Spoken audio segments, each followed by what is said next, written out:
What's up, guys? So today I'm going to talk about a very, very underrated, but still, I would say, top 3 piece of information that you should know as a new fighting game player. Today we're going to talk about frame data. So I know frame data is very daunting. I mean, to me, it's very daunting. Well, not very daunting, but it could be a little bit foreign, like almost like learning a foreign language in a way, right? So I'm going to give out my basic understanding of what frame data is. So most games, most fighting games, they run at 60 FPS, right? When someone says like, oh, this kick has 8 frames of data, or sorry, not 8 frames of data, this attack has 8 frame data of 8 or whatever, or -8 or +8, that means that it's 8/60th of a second fast, or frames per second fast, right? So out of the 60 frames, this attack takes 80 seconds of startup, active, and recovery, right? So again, we're going back to the 3 basic timings of what an attack is. I mentioned this in my other video of whiff punishing. So every attack has a startup, a active, and a recovery, and it's pretty simple. So your startup is when the move is spinning up, right? And then you have the active frames is when the attack actually can hit and damage, and recovery is the time it takes after your attack can damage to when you return back to a starting position.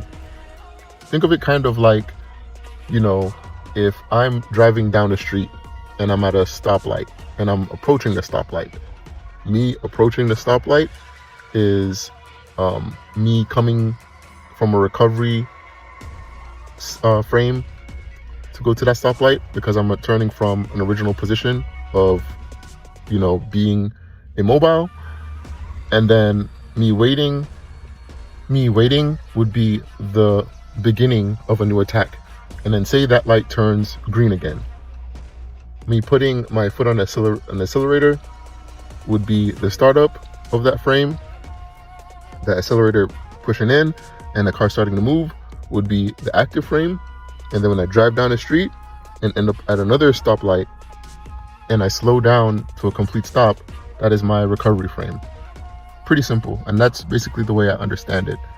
So when people talk about, you know, this attack is plus on block or minus on block, fighting games is more of a turn thing, right? Kind of like chess or checkers.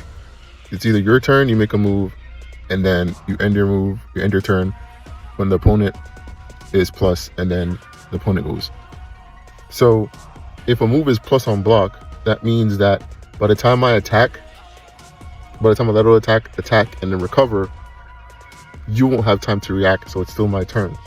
If something is negative or minus on block, that means when I let out the attack, it hits or it goes out to damage and then recovers. By the time I recover, the opponent would have an advantage if they say they block, right? That means when something is minus or plus on block.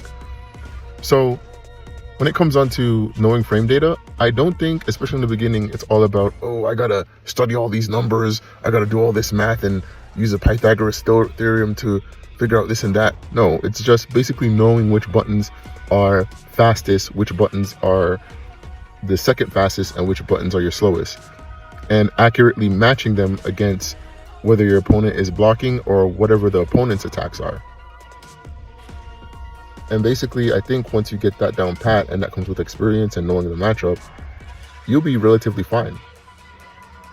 And again, one of the ways that you can learn this is by labbing. I think almost exclusively, when to understand the intricacies of the numbers and stuff, at least with Street Fighter 6, I don't know about any other fighting games yet, is that in lab, you can turn on frame data. So you can actually see the numbers, like obviously my light standing kick is gonna be faster than my heavy medium kick. And my heavy kick, I was saying heavy medium kick, is gonna be faster than my standing heavy kick.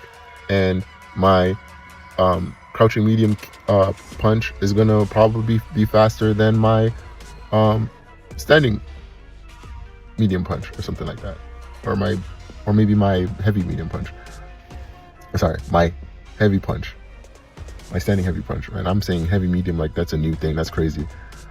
But basically you catch my drift. When you lab, you definitely can see the actual raw data and the numbers. But I think basically if you lab long enough or you have enough experience against a matchup, you'll know when a particular character is faster in general than the other character that you're playing against, and what buttons would be relatively faster than the other guys or your other character, or the opponent's character rather.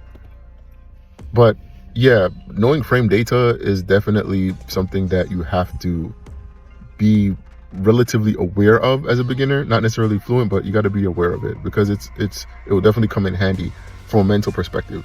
And I think knowing frame data slowly changes you from the mindset of like, oh, I'm just gonna press these buttons and hope they land, to, oh, this opponent let off this heavy kick. I'm going to, after he recovers, I'm going to let off my light medium kick. Sorry, my light crouching kick, or my crouching light kick.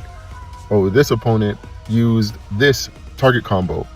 After this last attack or last string of this, or last attack of this string of his target combo, I'm going to let off a crouching medium punch, because I know this crouching medium punch off of my character is a really good button because it's fast and it has a long range, i.e. Akuma. But anyways, guys, that is what I think frame data is. If I made any mistakes or left anything out, please leave your comments in the comment section below. And with that being said, I'll catch you in the next video. Peace out.